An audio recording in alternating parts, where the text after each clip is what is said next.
Hi, my name is Tom Miller. I'm supervisor of the Educational Partnerships Program here at Perkins School for the Blind. Today's webcast is an introduction to a module which is part of a larger book called Welcoming Students with Visual Impairments to Your School. The module we'll be showing today is on social skills. It's a way to look at social skills development for the student with visual impairments and begin to analyze and adapt your activities so that they can learn social skills in an equivalent way to their peers.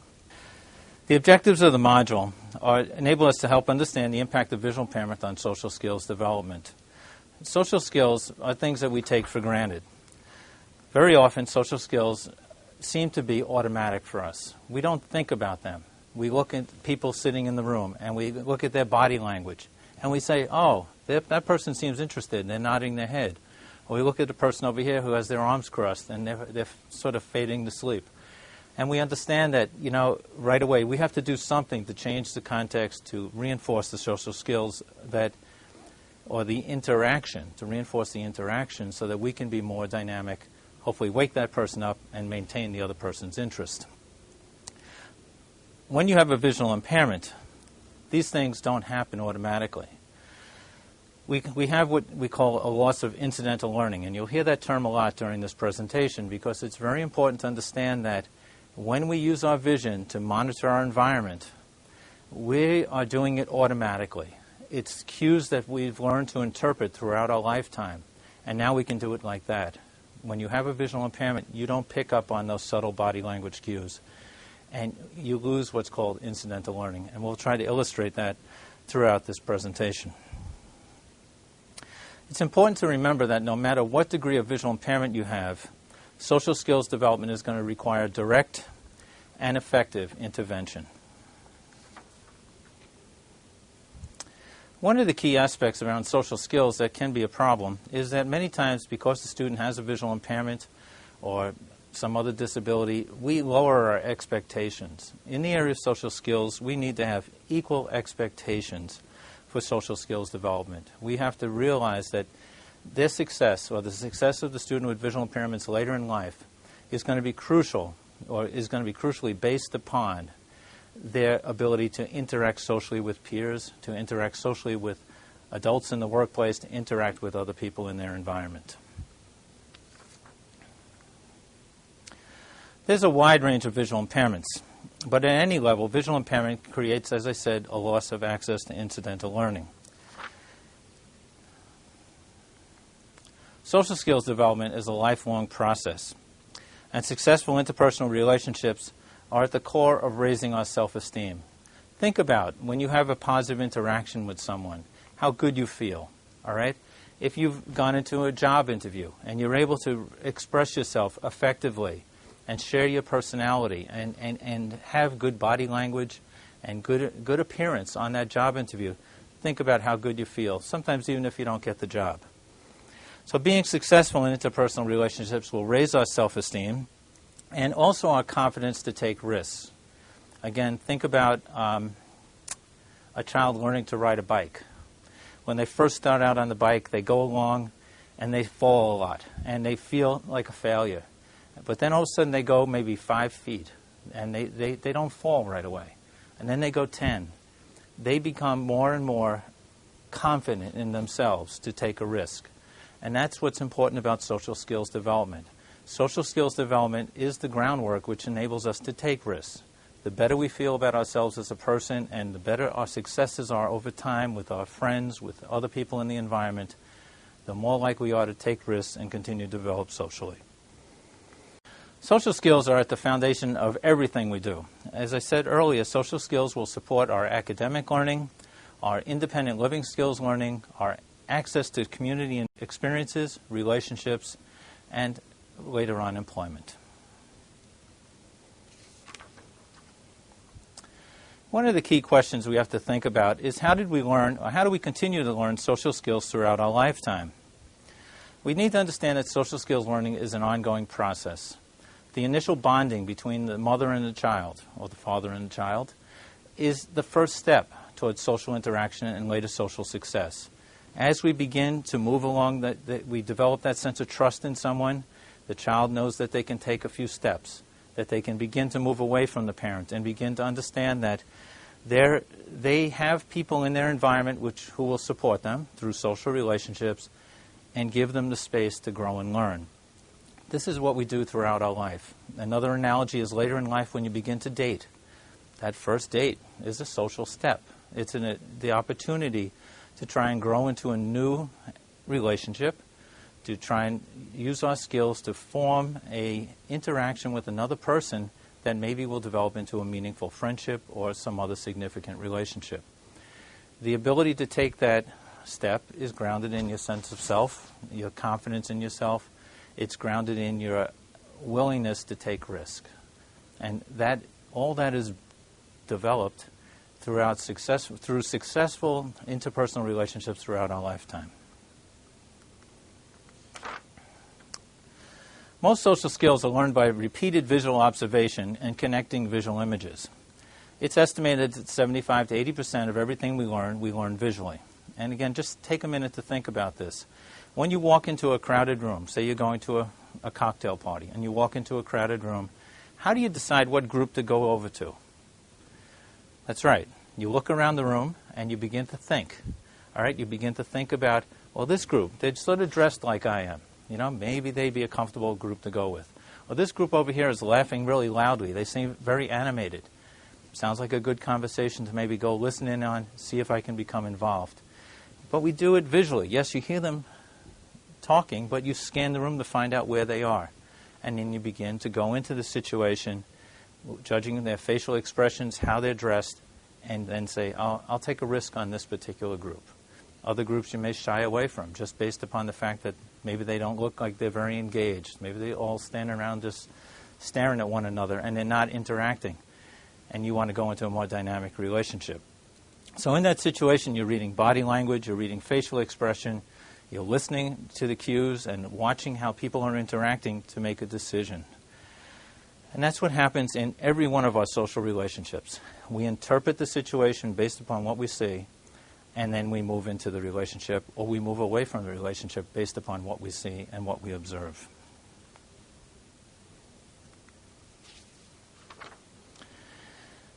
A student with a visual impairment starts off at a loss, all right?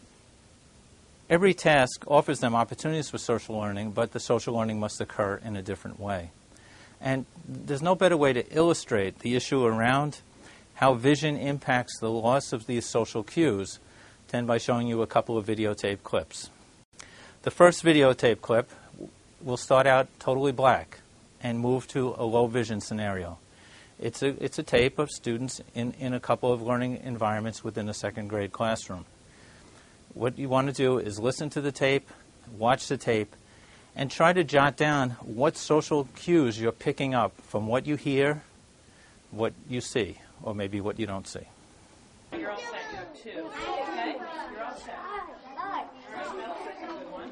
Okay. I don't know, they're probably from the city and they're probably want to see what a good library we have. All right.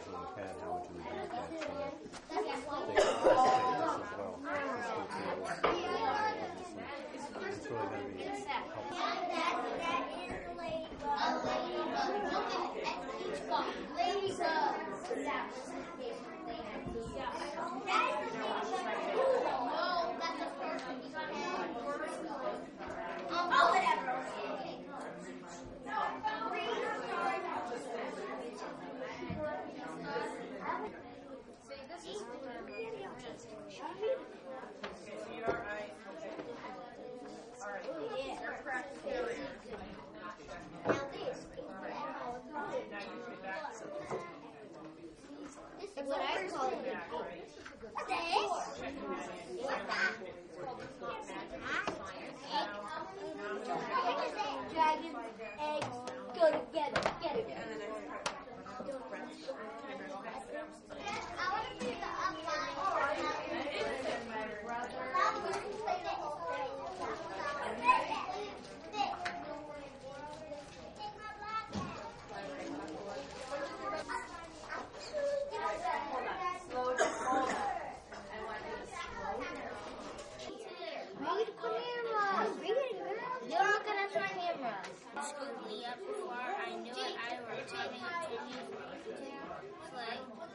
Where are we going? We're off to Europe. 2,000-year-old true story about this small group of Jews led by Judah Maccabee who didn't want to worship statues of cows and give up being Jewish. So they fought against this huge, powerful Syrian army. But by a real miracle, the Maccabees won. Nobody in that story gave Hanukkah presents. The second video clip, which you'll see now, after having observed or not observed social cues in the last one, is a regular clip, or the same clip, but in clear vision. You'll see the whole scenario. You'll see students participating in the library. You'll see students having a snack together, students playing and interacting with one another. And what I want you to do is, as you look at this clip, is begin to now jot down the social cues that you can pick up within the environment. You'll probably find out that there are more cues than you can jot down. You'll probably find out that, and hopefully understand that, what happens socially, and many times again when we go into classrooms, we say, oh, preschool is just about social skills.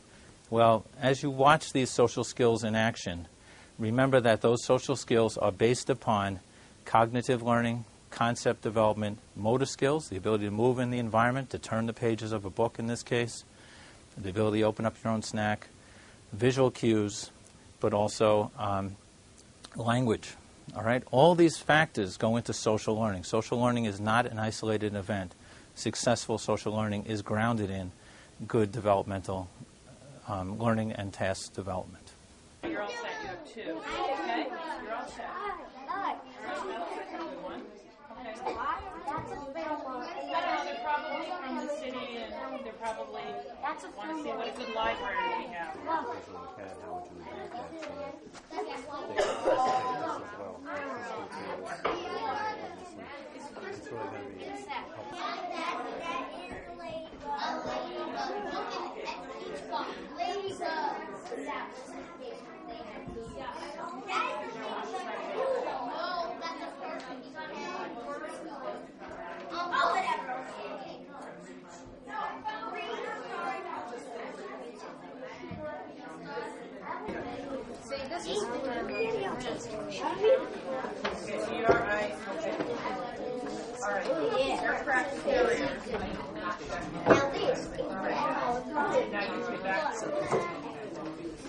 This is what I call it.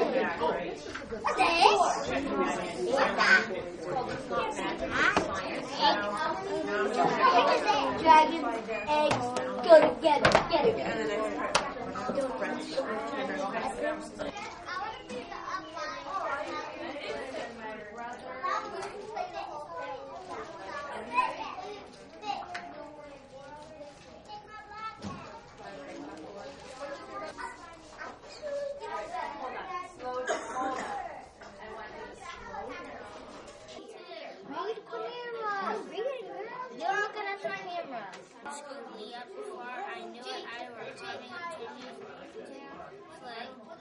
Where are we going?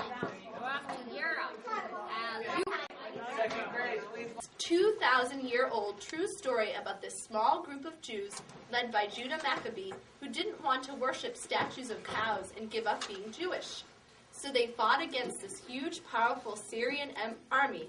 But by a real miracle, the Maccabees won. Nobody in that story gave Hanukkah presents. The next question we need to ask ourselves is, are the social skills needed for success for students with visual impairments any different than those of other students? And the obvious answer is no. We need to look at the social skills of students in the classroom environment and begin to understand the dynamics that occur there. At what age levels do social skills demand change?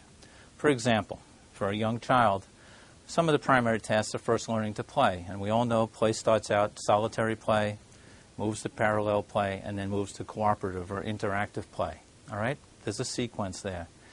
To be successful at cooperative or interactive play, you have to know how to play in general. You have to know how to manipulate objects and engage with other people through language and communication.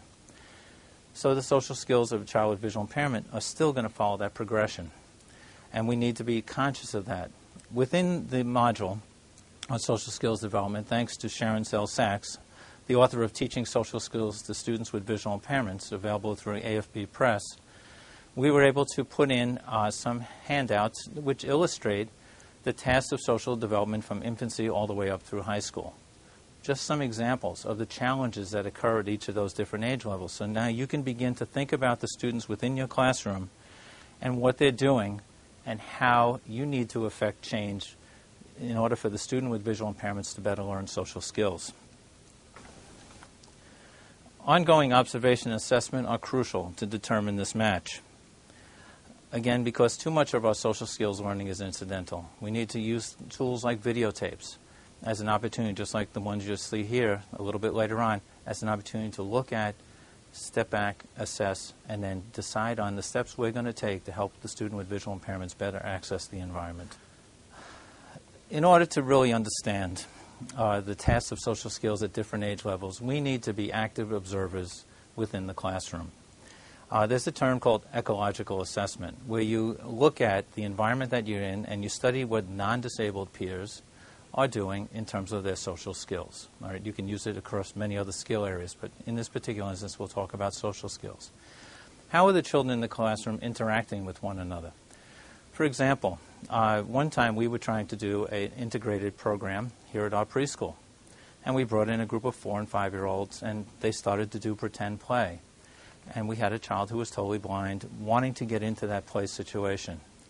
At first, we just stepped back and watched what they did. And as they played, we realized that much of the play of 4- and 5-year-olds around pretend play is nonverbal. They would hand this person the baby doll. They would hand this person the hairbrush. And they would not really talk during their interactions. And the child with visual impairments was left there saying, well, what's going on? Can someone help me? Tell me what's going on. And it made us conscious of the fact that we really had to first understand how children at different age levels interact with one another, and this goes all the way up through high school, but how they interact with one another by stepping back and observing. To go back to my former example about the child who we were trying to engage in an interactive play group. And the children in the group were doing so many things non-verbally. And the child said, well, what's happening? What we did as adults in that situation is we began to interpret for them the nonverbal cues that they couldn't pick up on. We also began to help those sighted peers understand that for this particular girl to find the baby bottle, they had to hand it towards her and say, here comes the bottle, so that she can reach out and more effectively interact. As they became more competent and as the visually impaired student became more competent in terms of asking questions or jumping into the situation, we as adults could step back a little further. So it's a bit of a dance, again, looking at stepping in, stepping out. So to be effective facilitators, a good way to think of it is we need to learn how to dance. We need to be sensitive as to when to step back and observe, all right? When to step in, when to help our partner through a certain move or a series of movements, and then to release them again so they can move on their own. So it becomes sort of a dance, an interaction between you as the adult, or sometimes a peer, and the child with visual impairments or a student with visual impairments in the given situation, so that they can understand better the cues that are happening or the things that are happening around them that they can't see visually, that we can pick up on, and then how to help them engage in those same activities, engage in those interactions more effectively. Many times, another technique that you might want to use is that you want to pre-teach in situations. A good way to do that is through role-playing. A concrete example is we were teaching some teenagers about how to go out on a date. And what we did was teach them the steps of dating and then had them go through those steps, calling the restaurant to make a reservation, talking to the person that they were going out with, asking them out, saying, I have this evening planned for you, giving them the words and materials so that they could begin to reach out to other people in their environment. Every interaction is an opportunity to create or facilitate social skills learning. It's important that we remember that this is a cyclical process. It requires observation of nonverbal and verbal cues. It requires us analyzing those cues. It requires us to develop plans and interventions, to implement those interventions, and then to evaluate them and start the process over again. Unlike shoe tying, where you can teach a student to tie their shoes, and once they've mastered that skill, they've got it, and you move on to another skill. Social skills is a dynamic requires dynamic learning. The social situations we find ourselves in from infancy to adulthood are constantly changing. All right? Going out into the environment like going to the mall. All right? Every time you go into a mall and you try to find help in a store, you try to interact with other people, or you're navigating the mall with your friends, it's a new experience. You know, think about how sometimes each of us gets overwhelmed when we go into a mall in terms of building up the courage to go up and ask for help, finding people to help you, looking around situations and saying, oh, there's something I'm interested in. There are some people, again, I might want to go talk to or be with, and how do you, again, approach that? Everything we do in social skills is dynamic, and that's the biggest challenge around teaching this skill, is that it's not something we do once and then move on. It's something that as the child grows and matures, the demands and requirements change constantly. Again, within the module, there are two assessments that you can use to begin to plan your interventions. Number one, we observed and we looked at what happens in the environment. Number two, we do want to use assessments that look at what are some of the skills that students at different age levels should achieve. There are assessments by Sharon Zell Sachs again, which we've been allowed to use by American Foundation for the Blind Press, and then a publication from the Texas School for the Blind and Visually Impaired on independent living skills that deals with social skills. Again, as a way for you to take in and look at the situation you're in and say, these are the next steps, these are the goals we need to achieve. What we're going to look at next are two, again, video clips. And again, it's just a way to sort of reinforce for you the issues around social skills or viewing social skills development through the eyes of a person with a visual impairment. It may be a little bit redundant to see this clip on top of the other clip, but we've found that repeated observations and experiences of what it may be like to observe the world through vision loss are important. That we as sighted people so often underestimate what we do with our vision, that these video clips can oftentimes help you begin to think about what are the impacts of this particular child's visual impairment and how am I going to help them overcome those impacts to develop their social skills. You'll see two video clips. The first one will be low vision, and you'll be observing two girls at play. And the next video clip will be the same scenario in clear vision, so that you'll be able to then see what they were actually doing. Again, it's important that you use this time to maybe jot down some notes of your observations, what social skills cues you're seeing, what are some of the things that you would think about that are being missed by a child with a visual impairment, and later on, the range of experiences that you can see once vision is clear. And then how would you intervene if you were to bring a child with a visual impairment into that particular situation? How does that say here?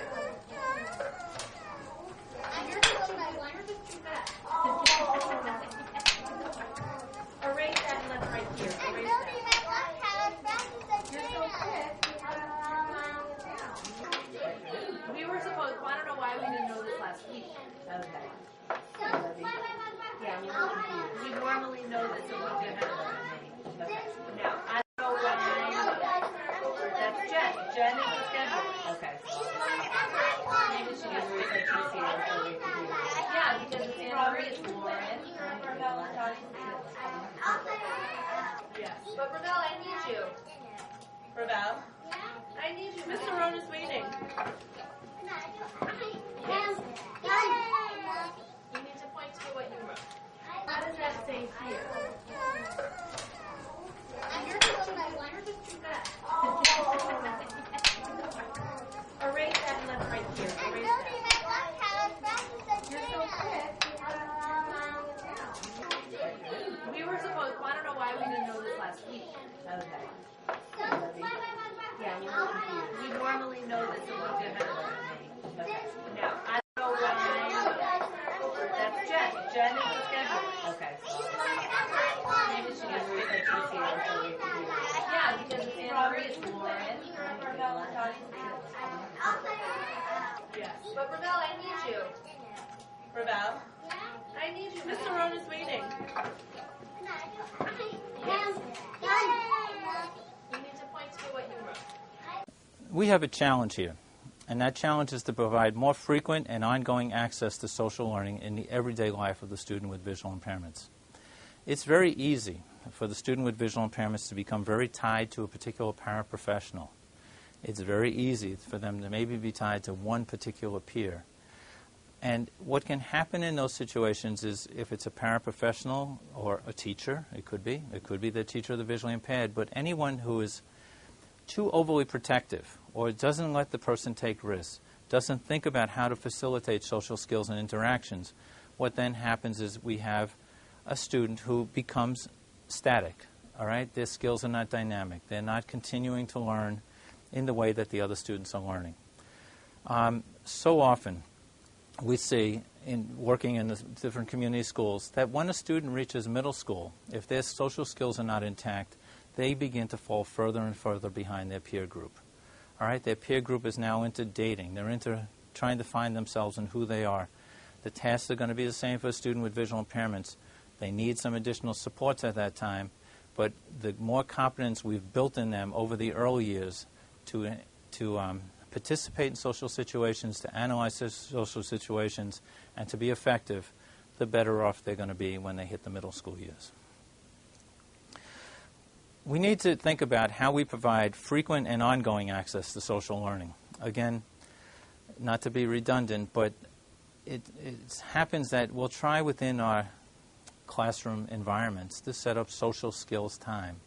And again, think about your own life growing up. Social skills were not just a time that was carved out in an IEP or a time that was carved out within your day that was recess. Even in the classroom, you were engaged in social learning and social dynamics with your peers, with the teacher. These are all activities that, if we're not careful, the student with visual impairments will lose access to unless we intervene effectively. I mentioned earlier that we need to have high expectations for all children and youth, and that we need to understand what other children and youth are doing to set realistic goals. Again, through good assessment and observation, we can begin to define what tasks we want the child to learn, how they can be more effective within the classroom, and build a firm foundation for later learning. Again, we can't take social skills learning for granted or assume it will naturally occur without instruction. It requires direct intervention and specialized instruction. It requires teamwork, as we'll talk about later, by the teacher of the visually impaired, by the family, by the classroom staff, and as much as possible engaging the peers within the situation.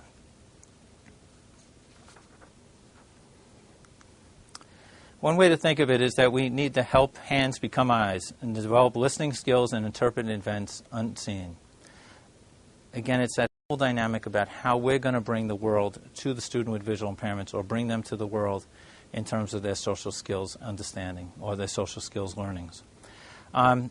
Another good quote, or way to think about it, that I just recently read is a quote that said, "Inclusion is not geography."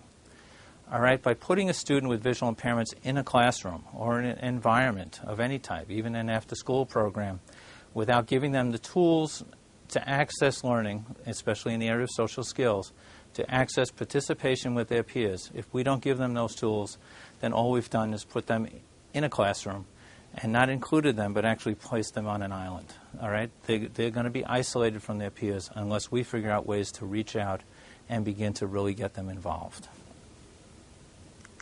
One good resource that helps you look at how to involve students and how to step back and observe and facilitate is a book by Dr. Laurel Hudson called Classroom Collaboration.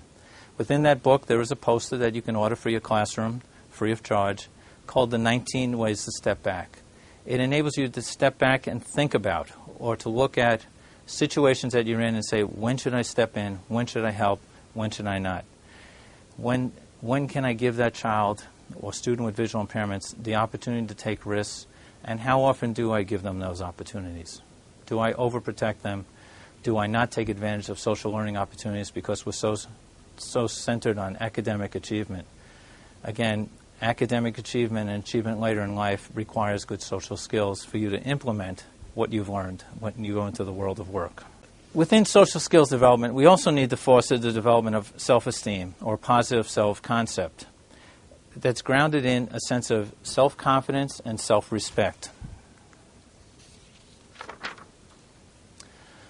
Social skills are reinforced by positive self-concept, and self-confidence, as one arm of self-concept, talks about action, the ability to respond to life actively instead of passively. We need to have the student with visual impairments become a dynamic member of the classroom, someone who's active within the classroom and who's out there taking risks. Because risk-taking is at the basis of what we do. We can't grow unless we take a risk. Again, think about all the different social situations you've been in life where you've taken a risk and you've stepped into a situation. It could be a new job, it could be a new school, and you've gambled, all right? And because, again, you've had some good social skills underpinnings, you had some good knowledge, some good skills, you probably succeeded. Again, it's the same for students with visual impairments. We need to have them take those risks because there are plenty of other times when we've stepped into social situations and we failed. And again, think about what you've done at those points in failure. You've stepped back and you've analyzed why. You've thought about what you could do differently. You go on a job interview and you don't succeed. How can I change what I did so I'll be more effective in the next interview? Self-confidence also has a sense of control. We feel better about ourselves when we feel that we're controlling the situation. And again, you know, if you've been under blindfold and you've had blindfold experiences, and someone's tried to make you run when you're under a total blindfold, and you know, you sort of stop and you shuffle your feet and you won't move forward as fast as you would if you didn't have the blindfold on, you begin to realize that, you know, you're not doing that because you don't feel a sense of control. That's why good mobility skills, good use of effective use of visual skills, tactile skills, all these things build the confidence and the ability of the child with visual impairments to control their world. They feel empowered, all right? When they make the change from Braille, or when they understand the Braille code, it's like a light bulb goes on and they become more successful at schoolwork. Up until that point in time, it's just like any child trying to learn a new task. They don't feel in control.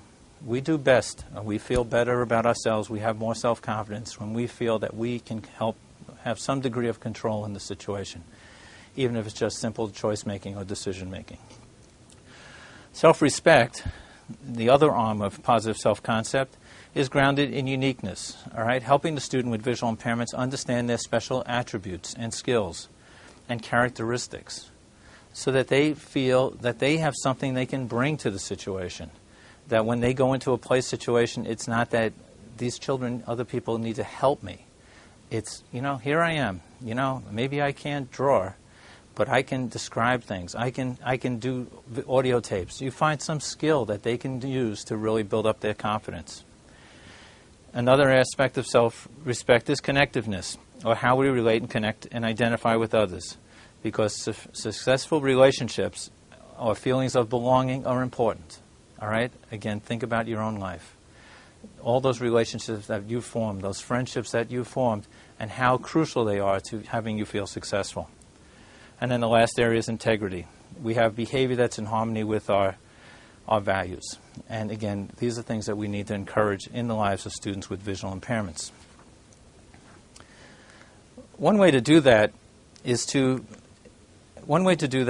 think about using role models or adults with visual impairments as a means to help students with visual impairments better understand, you know, where they can go in life.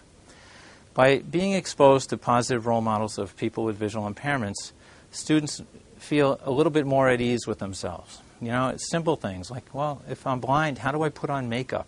You know, if I'm blind and I go into a restaurant, how am I going to be assertive enough to order my food? A good way to understand some of the issues confronted, again, by people with visual impairments is to read a book by Dean and Naomi Tuttle entitled Self-Esteem and Adjusting to Blindness. This book, from the perspective of individuals who are blind, raises your awareness as a sighted person relative to some of the challenges that individuals face, but then also ways that they've overcome the social challenges and issues around blindness. Determining ways to help the student with visual impairments is really a collaborative process. We really need to work as a team on this. Again, it's not going to be one person in the classroom that's going to make or break the situation. The student with visual impairments spends a discrete amount of time with their teacher or the visually impaired. They spend a discrete amount of time with the paraprofessional. They spend time with the regular ed classroom teacher or the special ed teacher. They spend time with their peers.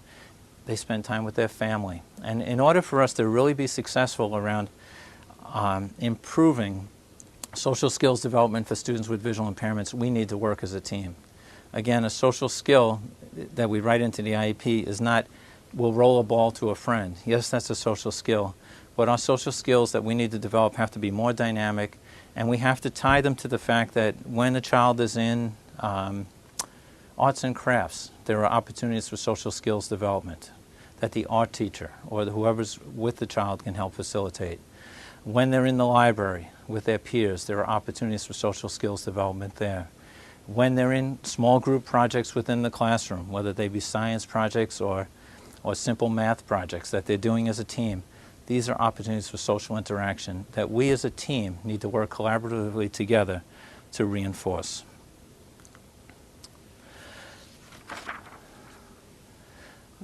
We need to be sure that social skills are an essential part of each student's IEP, and that, again, all the adults in the student's life, and as much as possible their peers, help focus on social skills development. Within the field of visual impairments, we have a concept called the expanded core curriculum. And within that expanded core curriculum, social skills is a primary piece of development. It's an area that every child with visual impairments needs to be successful in order to access all later learnings in life. We as a team need to work on those skills. We need to make sure that our IEPs reflect the full range of both issues and opportunities for students with visual impairments that will enable them to better learn and better grow in the area of social skills. Just for your information, this complete book, Welcoming Students with Visual Impairments into Your Classroom, is available from Perkins School for the Blind. You can order it by going on our website under Publications. And in the module itself, social skills is just one piece of the bigger module. It involves lessons on low vision, it involves orientation mobility, and ways to adapt your classroom for low vision students. Again, all the CDs within the modules are very interactive and dynamic, and it's meant to be a good training tool for the teacher of the visually impaired to use with classroom staff, to use with families and others, to help them better understand ways that we can better include students with visual impairments in all aspects of the classroom curriculum. Thank you.